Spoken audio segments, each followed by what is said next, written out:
Alright, stop what you're doing, cause I'm about to ruin the image and the style that you're used to. I look funny, but yo, I'm making money, see? So yo, world, I hope you're ready for me. Now gather round. I'm the new fool in town, and my sound's laid down by the underground. I drink a bottle of Hennessy you got on your shelf, so just let me introduce myself. My name is Humpty. Pronounced with the All right. Welcome in. Shoot the Gap. You found us once again. The Fantasy Football Generational Show, spanning the gap right now. This show, because it's 40s and 40s, of the gap between Dallas and Houston. And I got my main man right here, Brock. I am your humble MC, Brian, the Amigo Baldwin. And of course, like I said, my main man, Barack. Yeah. The Commish. Sagin. Hello. How you doing, my brother? Mr. Texas. You know, I was thinking about that. You're Mr. Texas. You live in Dallas. You grew up in San Antonio and you root for the Spurs. And your last name is Sagin. I mean, you're all Texas, dude. Yeah, dude. I mean, there's a little bit of royalty there. Of course, you know, the Europeans came and took it all for themselves. It's okay, you know. What are you gonna? It is ancient history, isn't it? I demand reparations. Oh no! All right. Well, on that note, this is our 60th show. Yeah, it's April 24th in this hopeful year of our Lord. We got a great show for you today. We're going to talk about a little bit of news. A little smidgen, because there's some news that came out, but not a lot of it's fantasy relevant. And as Brock has pointed out to me and harangued me, is that I need to make sure and focus on news that's good for fantasy and not good for me. So, and that's why we've instilled the commish veto button in the news and the rumor. You know? I will always tell you.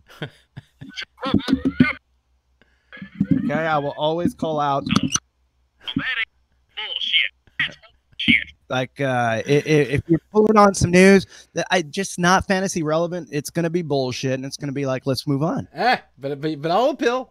But you might be right. Chances are that I'm not going to, because last time when we went over it, it was not good. However, we just completed our series, the Who's Gonna Pay series. You know, we went over wide receivers, running back, tight ends. So please check out the last 3 episodes to see who exactly, whenever the big free agents came to the team, like who's going to pay on the team, not the free agent, but, you know, the team, you know, the effect of the free agent being there. Really cool stuff, really good stuff. And actually, there's actually one name that Brock mentioned last week that we'll be talking about this week. And so what we decided to do is that, you know, Thursday, what's that?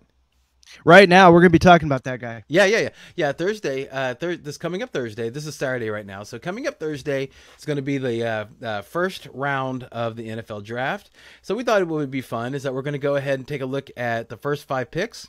And we decided to do 5 picks because, you know, I mean, if you guys watch the show, you know, we're a rabbit hole fantasy football show. I mean, especially with Barack, you know, we'll start off talking about Deshaun Watson, and we'll end up, you know, whenever he went on vacation in Austin sometime or something like that, you know. So, you know, it takes some turns, so we want to get a little bit of leeway because I myself enjoy stuff like that. But anyway, so we're going to talk about the first 5 picks, and what we're going to do is we're going to go and look at the teams. And then we're going to talk about like who they should pick and probably who they're going to pick, and just discuss fantasy impact. I'm going with fantasy impact. You know, I mean, what team is going to pick? We don't know right now. I'm just saying, hey, if you say this guy's going to land on this team, I'm going to look at the roster. I'm going to see who's going to benefit and who's not. Okay, put it that way. Nice, clearly, concise. There you go. That's what he's going to try to do, but we'll see if we get there. We'll see. Yeah. No. Godspeed, Brian. So, man, there's so little news. There's so little news that I'm not even going to play our news drop. There's just the news drop is longer than the news that came. Okay. All right, that's Brock doing his best on literally a hand drum. I mean, that's a literal hand drum. I mean, it's as big as your hand. Yeah. It's kind of smaller, but you know. Yeah. Nice.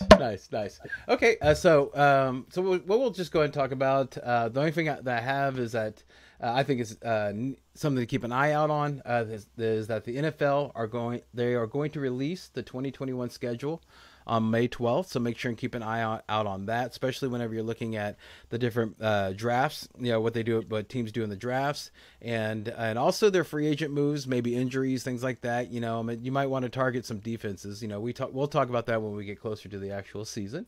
The comeback player of the year, Alex Smith, he retired. And the Browns are picking up the 5th option on Baker Mayfield. And KC traded their 2021 first-round pick and 3 future-round picks to Baltimore for a Pro Bowl offensive tackle Orlando Brown and 2 picks. So that's going to help shore up their offensive line. Can I just say, because we talked about tight ends last week, and in my defense, last week was the 420 special. So, say what you will about my performance, but I'm just saying, I think this is a good signing for me because my keeper is Travis Kelce. You know what I mean? And if they can shore up that offensive line and, keep the pressure off of Mahomes, who's still, I think he's recovering from camel toe surgery. I mean, just toe surgery. So I think that's going to benefit Travis Kelce, and I like it. It's a great move for me. Of course, it's going to make Mahomes that much more attractive. It's going to make potentially Clyde Edwards-Helaire, pretty much a little bit more attractive. He might be able to, shoot the gap, if you will. But still, I think it's a good thing for specifically me because I'm keeping my guy Travis Kelce. Question, since you brought that up, okay. Now, just asking this because I'm just curious. All right, so tight ends are short yardage guys, right? Within 20 yards, correct? Usually, unless you got a guy like George Kittle or Travis Kelce. Correct. But just generally speaking, like that's where they catch the pass. Okay, not where they end up, but that's where they catch it within the first 20 yards, correct? Yards after catch. Okay, right. That's talking about the player. Now I'm talking about the opportunity. Okay, so the opportunity is somewhere between the 20 yards, and then the eliteness of the player is what gains you those yards out of the catch, like the Kittles and the Kelce, like you're talking about, which I agree. Question though. Knowing how big of an arm that Mahomes has in his nose for big playability, since he's going to have a better line, is that better for Kelce or is it better for Tyreek Hill? It's better for everybody. Yeah? Yeah. Yeah? Oh, and I was going to ask you about Eclair. Is it better for him, considering that now he's, he'll probably have a bigger hole to do his little wiggle work through. I think everybody kind of wins with this, everybody. I think you see a boost of maybe a couple points, average up, For all of them? Okay. For all of them, you'll see a point or two average, at the end of the year. Their averages just kind of go up. I think he's an all-around improvement for the team and a team that, is still a contender to, go back to the Super Bowl. So. Oh, yeah, absolutely. Yeah, I was just curious because I just figured that there'd be less. I was asking you if there'd be less throws to Kelce, considering that there'd be more opportunity to throw deep down because he'll have more time in the pocket. Yeah. So listen, I'm not trying to be greedy. I'm gonna get to the big game anyway with Travis Kelce in this system. Yeah.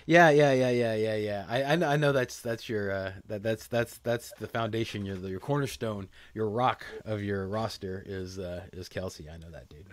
And it should be the guy I went against in the championship had Kelce. So. All right, man. Well, there's really no rumors to talk about.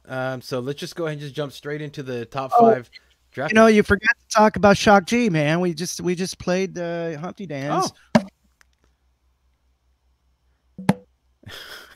Humpty dance to the hump. Okay, there you go. Well, talk about it, man. Talk about it, dude. I think actually he caught something in that Burger King bathroom, and that's what did it. God, oh my God. I don't mean to be laughing, dude. Shock G, or that song specifically, has a history in my life, because whenever a friend of mine, whenever we had my wife and I had our wedding, we had a friend of mine videotape it. At the time he had a video business doing weddings, so that was kind of his thing. And he just so happened, he took the reception and took all the dancing and all that stuff and just compiled it into one song. Instead you have hours of people dancing and all that stuff. He just took highlights of different people and just put it into one. Who the hell likes to look at all that dumb shit? and hey, you got married. Good luck. You'll be divorced in 2 years. Congratulations. And he just so happened to take one of the songs out of our playlist, and it was the Humpty Dance. And so whenever you look at our wedding video, the people celebrating and dancing, it's to the Humpty Dance, you know. So yeah, so that it has a deep, you know, deep root in the Baldwin family. So did he even get the father-daughter dance in there? Oh, I think the father-daughter dance is there, but I'm just talking about like whenever like Dance. well, he's showing that whenever everybody's like That's nice. celebrating. Yeah. So I thought that was kind of cool, but yeah, it was a you know, I mean, it really was shocking to see that. This is unfortunate, man. This is like the second one that's hit me close. DMX, I love DMX, and you know, he passed away also from both these things are suspected overdoses, you know, and I just don't know what you're doing in your 50s doing hard drugs. I don't know what you're doing, man. You know, I mean, once you hit that half-century mark, dude, that's whenever your drug intake is for trying to preserve your life, not to end it. Yeah. I don't necessarily think that he was trying to preserve his life, Brian. Okay, the Humpty Dance came out a long time ago. What has it been? It's just been playing rooms of 150 people, you know, and then 2020, and you know, the prospect of not getting gigs. Man, I'd probably choose the same path. I don't know. Yikes. Well, let's hope that's not the case, but you know, that is a little harsh. Hey, listen, come on, you know, when you fall from the stars, when you hit the ground, better hope it's not that hard. Okay, the bigger they are, the harder they fall, as they say. Yeah, right? yeah. Well, you know what? He should have just taken a page from some of the older rappers and, you know, start, you know, hawking Car Shield, you know, or insurance or something like that. You know, I like it. I'm sure Geico would have loved him, you know, doing a Geico commercial. Mm-hmm. Yeah, I mean, he could have made some money there, but I mean, is that really what he wanted to do? Is be an insurance salesman? Come on. You know, man. You know, you're not really an insurance salesman, brother. I mean, he could have done AARP. Exactly. He could have done anything with that nose. Yeah, seriously. Mm-hmm. He could. Yeah, he could have. Yeah, but unfortunately, that nose ultimately is what got him into trouble anyway. Whoa. And on that, we're gonna move on to the draft. Okay. Yeah. R.I.P. Shock G. Seriously. Yeah, it's unfortunate. Come on, dude. Retro Bush. Yeah. Oh, jeez. If you're listening to us on High Volume Music Radio, you'd be happy that you didn't have to see what Brock's little thing he has. Yeah. But let's go and talk about that. Let's talk about the supporters. Thank the supporters of the show. A sports host. Why is missing that like a benefit to the show? Go on. Sports Hosts app. Yes, it's a fantastic social app for sports fans. And it's one thing that really separates this app from all the other ones is that there's really no haters in there. So it's all love. You can bring up pretty much any opinion. You don't have to worry about anybody coming after you. And also the subject matter is very a lot of variety to it. There's disc golf, there's cricket, football, basketball, baseball, you know, all those things. But there's all types of things there. So if you're a sports fan, any sport, there's pretty much room for you to go in and talk to people there. So check it out, Sports Host app. Make sure and download it. You'll be happy that you did. And also want to go and talk about the High Volume Music Radio app. Yes, the pride of Sunnyside. Brock, say it with me. The pride of Sunnyside. Yes. High Volume Music Radio. Yes, we're very happy to be part of the team. We are available on their podcast, but not only us, but you can get all types of information, all different types of shows. In fact, we were talking about Shock G just a few minutes ago, and on Blame It on the Boogie, the pretty much the sister show or the what was flagship show of the station.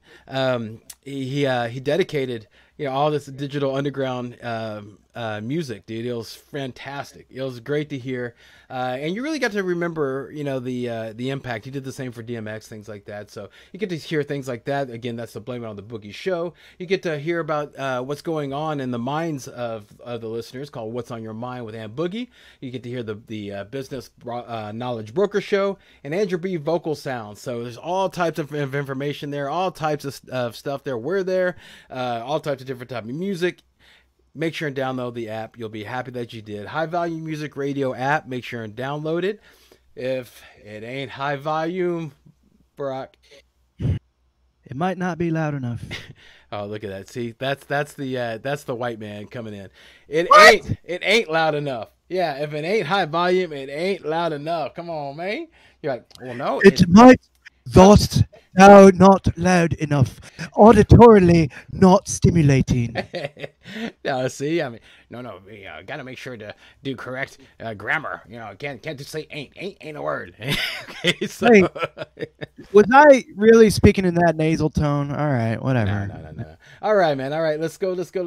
All right, let's go to the top 5 NFL draft picks.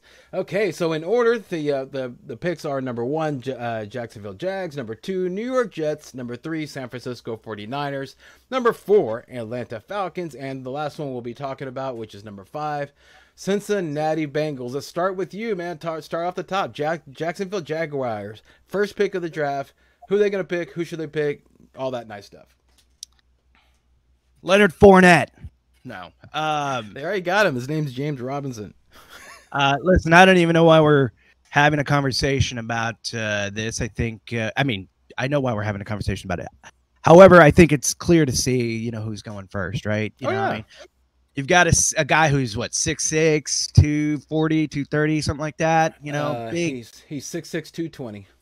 220. He's broken Clemson records. He's been a 3-time MVP. The national champion. He lost twice. Unfortunately, those were 2 big games. The Cotton Bowl, and as a freshman, they won the championship over Alabama. Yeah. So I'm just saying, the guy's a stud, and I think when you look at the team that's inheriting him, you're going to look at the benefits to opening up a run game.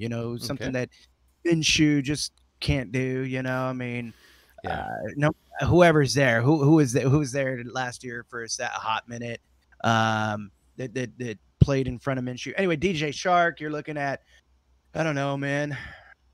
DJ Shark's probably Chenault, James Robinson, Carlos Hyde. I think it opens it up. I think he's certain value add. Not Chenault. Marvin Jones Jr. He signed there. Oh yeah. No, you're not wrong. Yeah. I mean, for all of them, I think Chenault did okay. Marvin Jones Jr. is certainly an addition. I think they all kind of. I think they all win, really. I think it's where I will likely pick up if I have a chance to pick up maybe DJ Shark. Yeah, and I may also continue to try to see if I will land with James Robinson somewhere because, I'm not saying that he'll immediately get started. He'll immediately get started and make a difference. But I think it can't be worse than Gardner Minshew. Yeah. James Robinson. I went into the fantasy football calculator app. That's the only one that I know of that's doing drafts right now. And of course, there's nobody in there. So it's just basically a computer, right? So it's just nothing but straight ADP that's happening. So there's no human interference. And so I went ahead and did a draft just to check to see. And James Robinson, dude, is hitting like low first, top of the second. I would probably, I could probably see him going in the second, if I have a chance, at him, in that situation. I may pick him up again, but here again, he's got Carlos Hyde. He's got to have, fight with, but I'll just say this. I've historically just stayed away from Jacksonville wide receivers, even though they had their ups and downs. It's their ups and downs. The downs that, I mostly looked at, it's like how many downs versus ups did they have? I think there's a lot of upside to, adding this player, Trevor Lawrence to their team. And I may, like I said, actually consider a wide receiver 1, maybe a 2 for my flex on this team. We'll have to see what happens the first couple weeks. And if he just gets off to a running start, he hasn't lost much in his career. I suspect he will experience more loss in his life, and I just hope it doesn't, ruin his sunshine. I like how you did that. That's nice. But to your point, if you guys remember last year, DJ Shark was a sweet, somebody that everybody was sweet on. And then whenever the actual game started, even DJ Shark was down on DJ Shark. He was throwing a fit. He was throwing his helmet. He was so mad about the accuracy of Minshew, or lack of accuracy of the quarterbacks, and that's one of the things about Trevor Lawrence is that he has mobility, he's an accurate passer, has a big arm, has good decision making skills. All these things are going to I think it's going to marry beautifully with DJ Chark, and I think you're right. I think that's one of the sleepers of the draft is DJ Chark. Like if you could get him like in the 4th round as your wide receiver 2, or maybe 5th round for your flex, woo. Yeah. Hey, let's not forget. I mean, Lawrence is coming into a system that is now being run by Urban Meyer. So yes. I mean, yes, good point.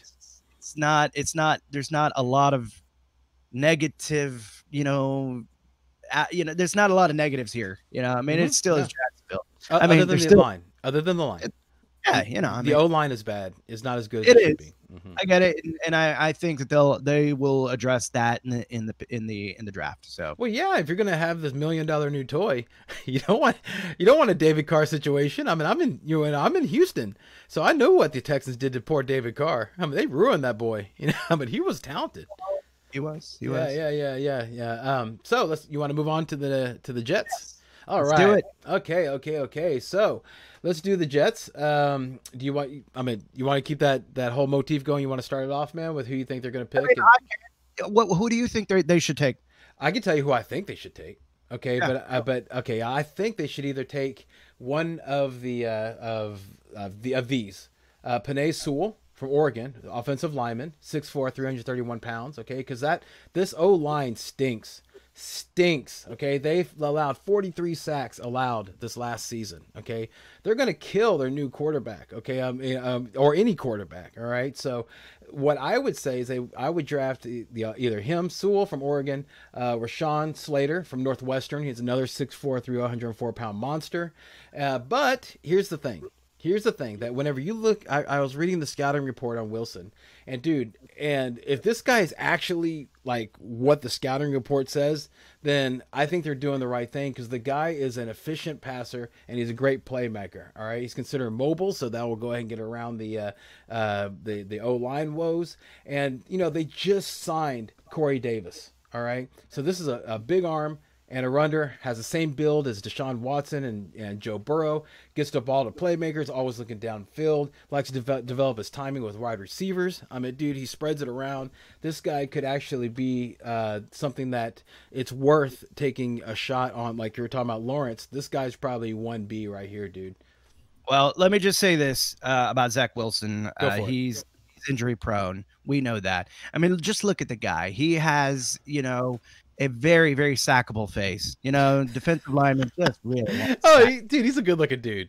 He's a good looking dude. They want to sack the shit out of that guy. But he's a good-looking dude. You gotta give him that. And it shows. He's injury prone. He's been injured getting sacked. Okay, he's mobile. Yeah, he gets hit. I mean, what, the shoulder? What now is it? The knee or something? He's got other issues going on. I mean, but dude, did you see the bombs he was throwing though? Listen. The buffer here is he had one good year in 2020, which, by the way, I'm going to put an asterisk next to everything, okay? Because, I mean, he was playing to empty stadiums, right? Okay. For the most part, he was playing to empty stadiums. And, I mean, it's just like there's not really that pressure. There's really not anybody. I mean, before 2020 and 2019, I think he had a decent season. It wasn't anything to get you, second overall pick worthy. It was last year, 2020, and who knows? I mean, maybe a lot of the players were like, "Hey, there's really not anybody out here. We're going to go a little easy. We're not going to, And yes, they're all like trying to make it into. Not all of them are going to make it into the draft or even make it into the NFL. So maybe some of them, these seniors and juniors, are probably like, we've got another year in college, or I'm not going to the NFL, so I'm not going to play that hard. I'm just going to get my degree and I'm going to go home and do my job. But I think he exploited that, and that's the buffer that I think he got. And 4,500 yards is pretty good. Excellent. He had a great year, but he's still injury prone. Well, 33 touchdowns and 3 interceptions, No, I mean, you're not wrong. You're not wrong. Yeah. Hey, yeah. right here. he exploited whatever mentally, psychologically was going on in say, I think at the general population of NCAA players last year. Yeah, it's a good point. It's a good point because let's say let's just reverse it, okay? Like if he let's say if what you're saying is true, that he is kind of a little antsy in the pants when it gets around the pressure. Dude, how much pressure do you think there is between being the starting quarterback of the Jags and the starting quarterback of any team in New York? Okay, dude. So, yeah, man, it's pretty up there. So, do you think that if he can stay healthy, okay, because we're always saying, if anybody can stay healthy, you can never predict injuries. Let's go straight to how it affects fantasy. That's exactly what I was going. Hang on, dude. Let me finish Don't interrupt me, honky. I'm not a honky. I'm Mexican like you. What the hell? I was smoothing my way into it. So I've been reading. You have a roundabout way of doing that. Okay, so go on. I've been reading Brock's book. Obama's book. So if you've been reading it, dude, it's just smooth. Everything just glides right into each other. So that's what I'm trying to do. Trying to glide this in. Okay, so let me say that we can't predict injuries. So who does that benefit? Does it benefit Jamison Crowder, or does it benefit Corey Davis? Or I think those are the only two that are really fantasy relevant. Barring injury. I think if he's healthy and stays healthy throughout the year, which I mean, let's just say he does. I think Corey Davis is worthy of a roster spot on your fantasy football league. I think though you're going to have trouble of when to start him and when to sit him though. I think that's going to be a hard one because you never know because Corey Davis has a lot of upside. I mean, he didn't shine. He's now wide receiver one in a system. Yeah, in a system here where I think they don't have Anderson anymore. He's not competing with the likes of Jones or just Crowder. Yeah, it's just Crowder, and Crowder's small, and he's a slot guy anyway. Yes, he is. That's right. And so it's like this guy.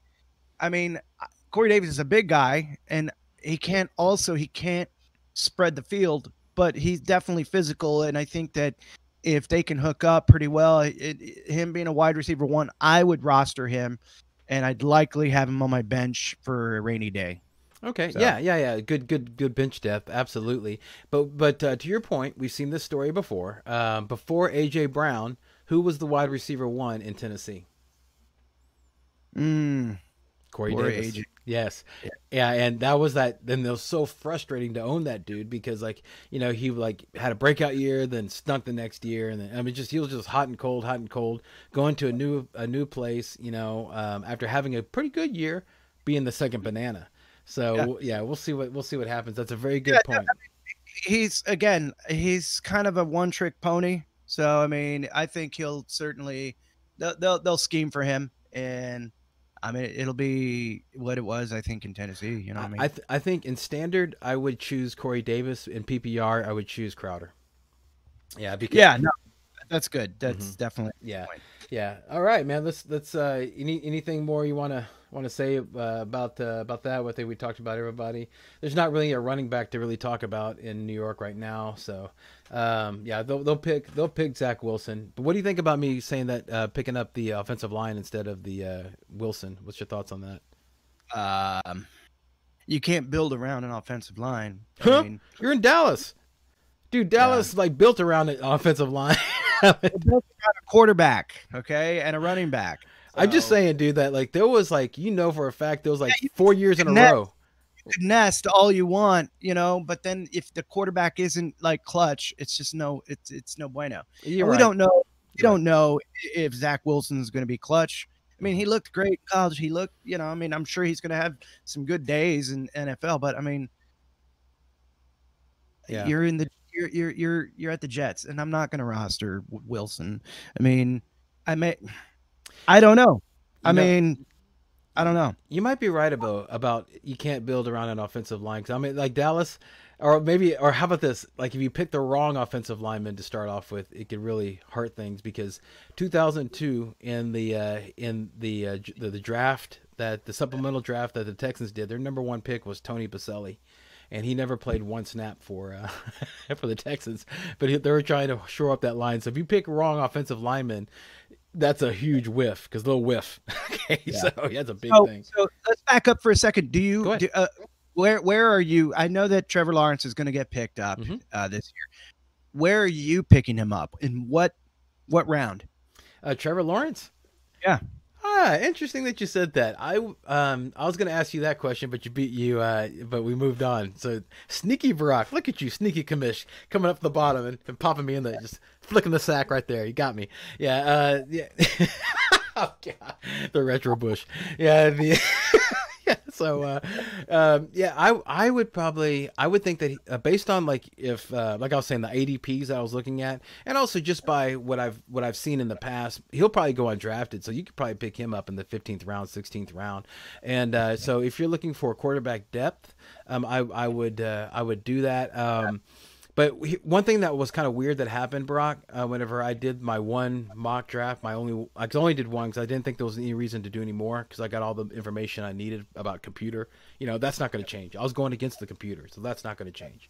Was that whenever I was looking round by round by round, looking at my strategy, I ended up like building up my running backs, my wide receivers pretty deep, and only went with one quarterback. And I was thinking about that because, when you draft, you should be drafting for things that you're going to grab, not really not really preparing that much, I should say, for the bye weeks because, dude, your roster's not going to look the same as you drafted it, correct? Right? Nowhere close, right? So it's probably best to go pull out prospects. So I'd probably let him fall to the pool and see what happens. Well, I'm just going to say this because somebody in my league most likely is going to pick him up kind of early. And ill-advised today. I would likely try to pick him up. They'll waste their spot. Somebody's going to do that. I just guarantee somebody's going to do it. I'm going to take my guesses right now as to who that's going to be. Go for it. And if they're listening, you're welcome. Kelly is going to be one of them. I think Courtney is going to be one of them. And Courtney drafts based on how hot they look. Kid's not that hot looking. Yeah, I was going to say. You'd probably do better to draft Zach Wilson, That's right. But he's going to get injured. So Courtney, choose wisely. I would also probably say that Alex Aguilar is going to likely pick up Trevor Lawrence a little too soon. Double A. Double A. I want to say Barnes. Barnes, you may do this too. You may draft him just a little too early. I'm going to say that I would try to pick him up probably in like that 12th or 13th round. But of course, he could surprise us all. And that's the thing that I think we don't know. You pick him up, he may not start game one or he may.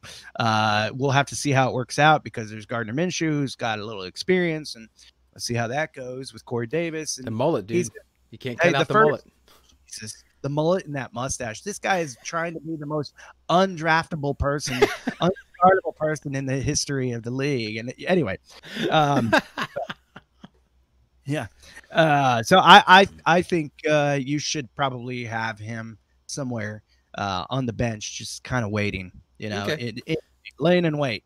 Okay, I would be very, very, very, very happy if in my league, if anybody drafted him. Like in the single digit rounds, I'd be super excited because that means that something better is going to fall to me. So I'd be really happy about that because that's just it's not somebody like in the 7th round, dude. At least by ADP, you can pick up Jalen Hurts. So that's a quality quarterback if you think about if you're building up your running back and tight ends and wide receivers the first 6 rounds. Then you end up with Jalen Hurts. That's not bad. So, but he might be somebody you could pick late if you're feeling kind of saucy. So you just never know, dude. But yeah, I like it. But Zach Wilson, would you pick him up at all? Let's just do that one last question on Zach. No. No. Yeah. Me neither. Unless, what I would do is that you're taking off waiver wires, right, dude? Yeah. Okay. So based on I'm gonna float down your river. Okay, the river that you're flowing on, I'm gonna float down that a little bit. So let's say Zach Wilson does get injured, right? Yeah. So if he gets injured, if I have an available IR spot, I would grab him and put him in the IR spot. That's what I would do. And that's why I was saying like the no waivers, because the no waiver, you can drop somebody, pick this guy up, put him in IR, and then pick the guy back up that you just dropped. You can do it just like that. I mean, it's awesome. It's a fantastic way of playing.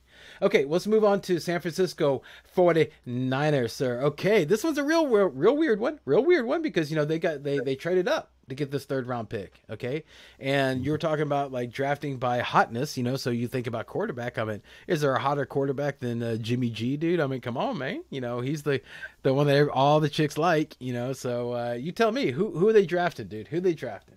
Well, Garoppolo's already shown that he's hot. He's too cold in the up and down game, the peaks and the valleys. I honestly think that, as attractive as Justin Fields is, yeah, I think they should go with Mac Jones. Yep. You know, Mac Jones, he's slated to go later in the draft, and I'll say this is where things are going to get weird. All right, okay, and this is where the Cowboys may have a shot at Kyle Pitts. All right, yes, you mean like trading up? Well, I mean, possibly not needing to trade up. What? Okay. Yeah, Dude, there's a small chance. Okay, keep going. We're open the cover tube wide right now. Yeah, go ahead. According to the Fort Worth Star Telegram, there is a good chance, okay, that he falls to number 10. Okay, but now here again, the Falcons need, you know, I mean, they need some people. I mean, are they moving on from easy? Stop. We're in San Francisco. We'll get to the Falcons. Yeah. All right. Now I think, but I'll give you full leeway to talk about the Falcons. Yeah, I think they go Mac Jones, and if they go Mac Jones, that's where this, you know, that's where we might see some trading up. Miami's talking about, you know, trading down, which means, you know, the Cowboys might be able to get him at 6. So I mean, you never know. Okay, so but we're talking. So you're saying Mac Jones, the 6'3", 214-pound guy, monster from Alabama, 4,500 yards, 41 touchdowns, 4 interceptions. Now he has 2, you know, attributes, man, that Kyle Shanahan wants in a quarterback that you so perfectly pointed out that Jimmy G does not have. And no, it's not handsomeness, because, you know, he's got that.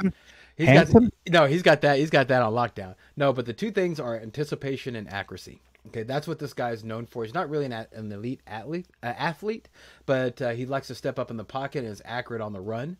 And so that's why Mac Jones, I think, is going to be the pick if you're going quarterback. However, this is just something in my blood, is that, dude, they allowed 39 sacks last year.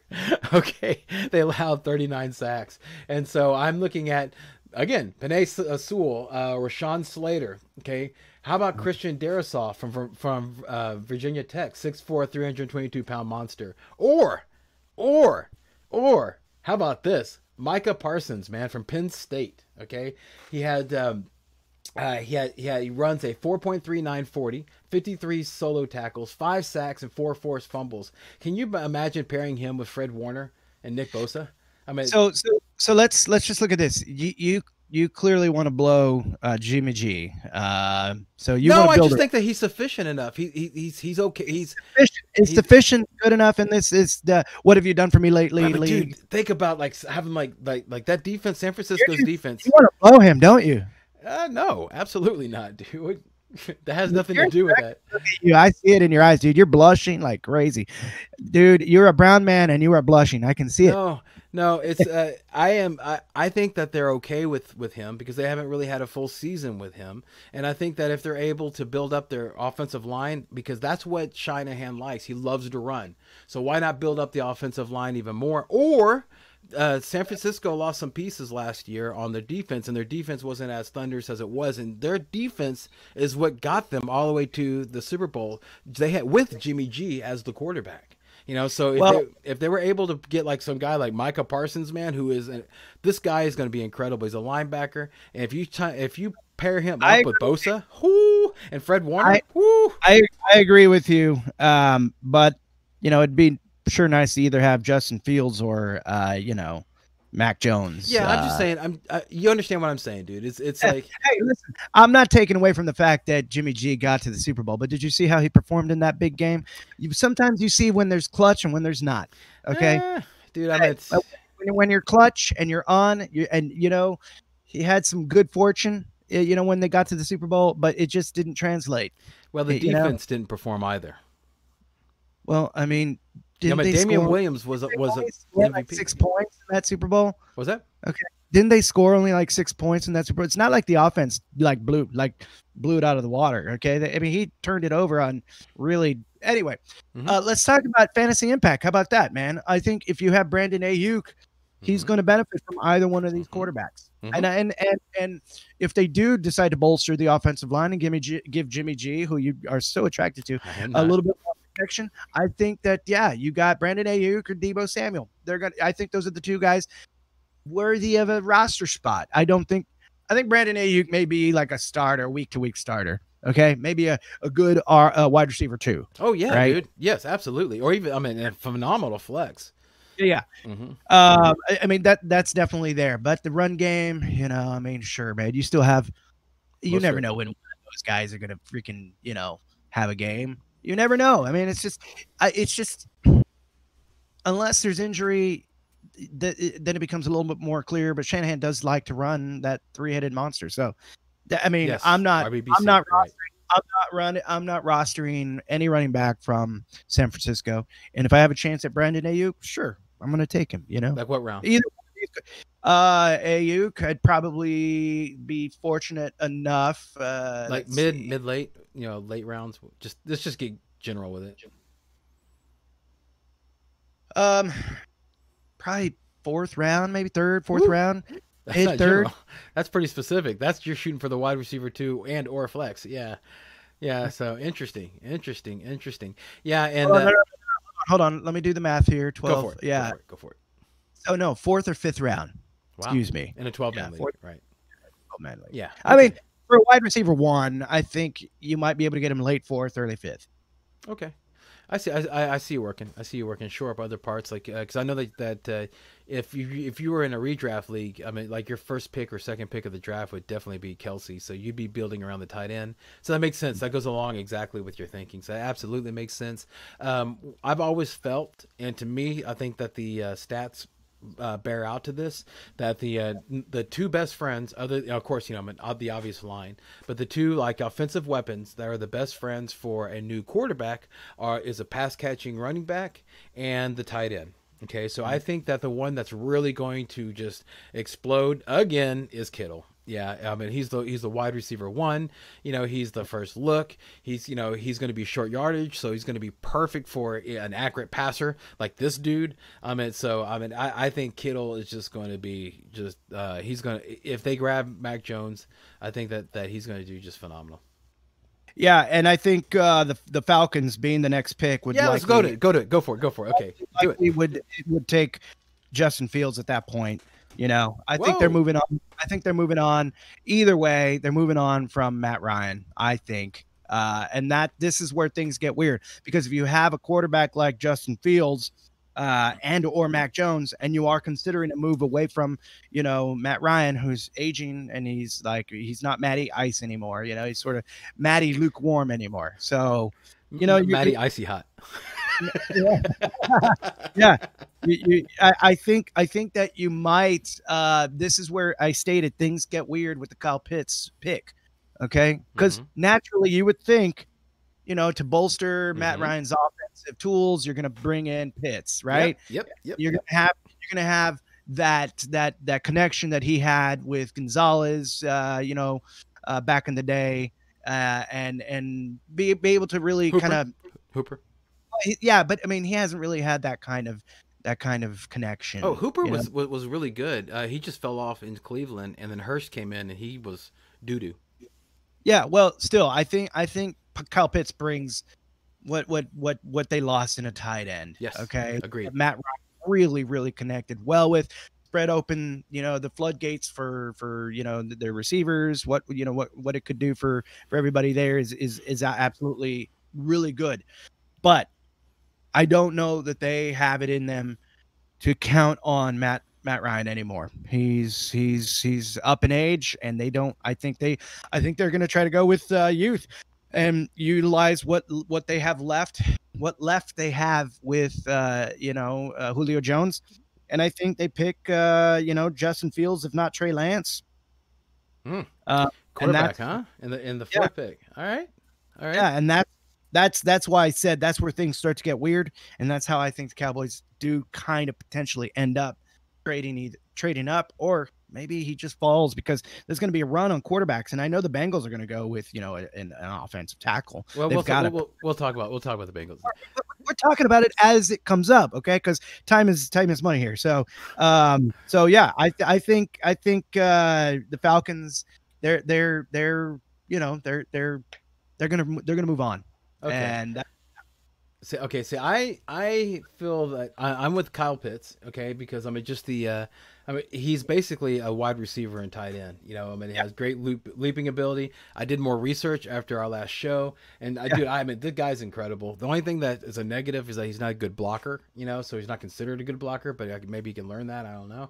But here's the thing that really stuck out to me, though, when I was looking at Atlanta was, again, 41 sacks allowed, okay, 29 sacks by their defense, okay. So when you're starting to look at stuff like that, again, Penei Sewell will be there, Rashawn Slater will be there, Christian Darrisaw will be there, Micah Parsons could be there, and how about this cornerback from Alabama, Patrick Surtain? All right, this guy practiced against Henry Ruggs and Jerry Jeudy last year. Okay, not to mention the two wide receivers, Devontae Smith and Jalen Waddle from this year. They have a lot of problems, okay? And I'm not sure if they should be addressing more weapons, because they have Calvin Ridley, they have Julio Jones, I think. I don't know if Julio Jones has fallen off or not. And then they presumably have Hayden Hurst. Who knows who the running back's going to be.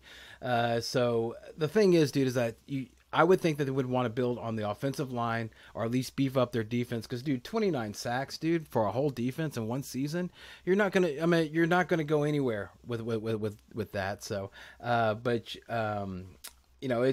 you're probably right though with what they're going to do. But I think they should do offensive line or defense.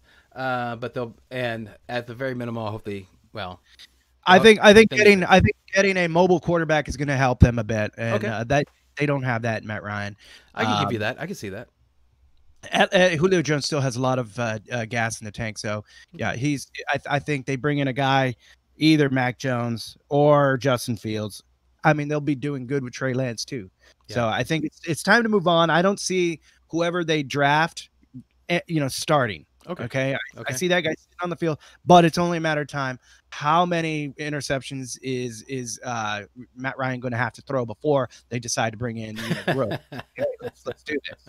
So. Yeah, or he's injury prone too. And we saw last year when Matt Ryan was out, that offense was not even anything. Yeah. All right. Yeah. Okay. So go to the last one, man. You already kind of dipped your toe into the Bengals pool. So Sewell's going. You have to protect your first round draft pick. He showed that he's the future of the Bengals. I think they protect him and then draft and give him some better. They lost Giovanni, so they're going to have to probably address that. They're going to need they're going to probably draft well into. To get some running backs, I think. But whatever the case, man, offensive line, yeah, Sewell's going. That helps everybody that's on that offense. But here again, man, I hope Burrows recovers well. He's hoping for a week 1 start. Mm-hmm. And so, nobody looks very attractive in Cincinnati. I'm sorry to say. Mm-hmm. Joe Mixon as the number 1 and likely only guy. Yeah, would you draft Joe Mixon? Yeah, of course. What round? Yeah. Probably a little bit late. As late as I can. How about that? Okay. Okay. Sure. Okay, good enough. He's a good second rounder. Whoa. Second round. Yeah. Late second rounder, maybe early third. Okay. Yeah. Right. Early third if you can. He's gonna go where he's supposed to go, and that's like I said, maybe third. Maybe third. If you had a choice at Chris Carson or Joe Mixon, who do you choose? Chris Carson or Joe Mixon? Joe Mixon. Okay. Yeah.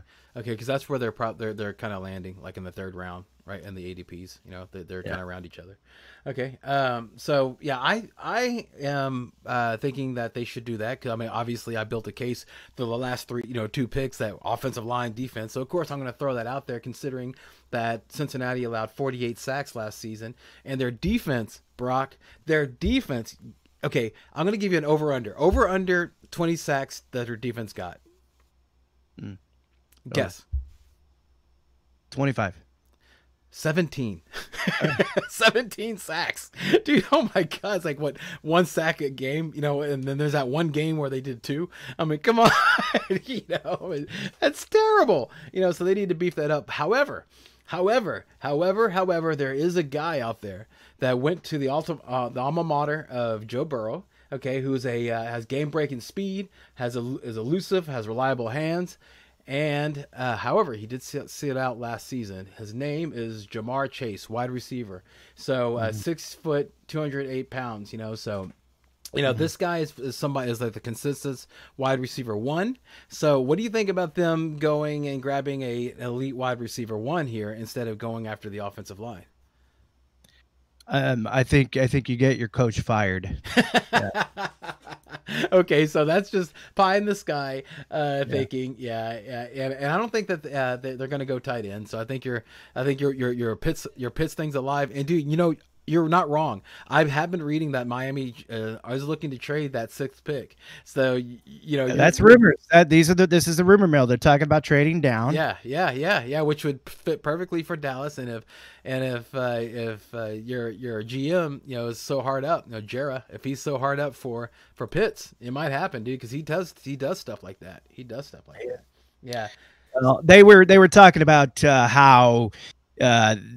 They harkened back to the 98 draft and how he passed up on Moss and regretted it. And he's like, that's not going to happen again. Yeah. I mean, I don't care if this guy's, egging the dean's house, what kind of trouble, or if he's got 5 DWIs, I'm definitely drafting this guy. So you're saying those character issues will make him drop?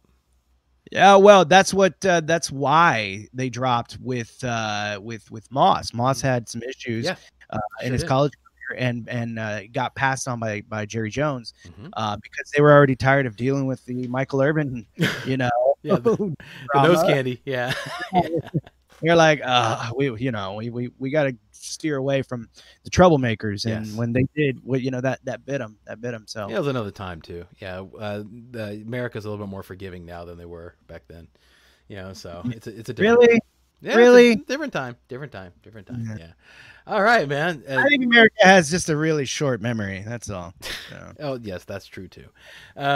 Is that all you like to add? Yeah, man. I mean, like defense. I said, what do you think about putting the defense? About beefing up defense? Do you think that's a good idea, or that'll get a coach fired? Oh, they have to. The Cowboys? No. Or Cincinnati. Yeah. Oh, they have to. Yeah, but they have to first take somebody that's going to really be able to protect their quarterback. Yeah, I think that they're going to have a couple of people already coming back that was out last year, so maybe that might weigh on them. A couple of first-round picks are coming back, so we'll see. Let's put it this way.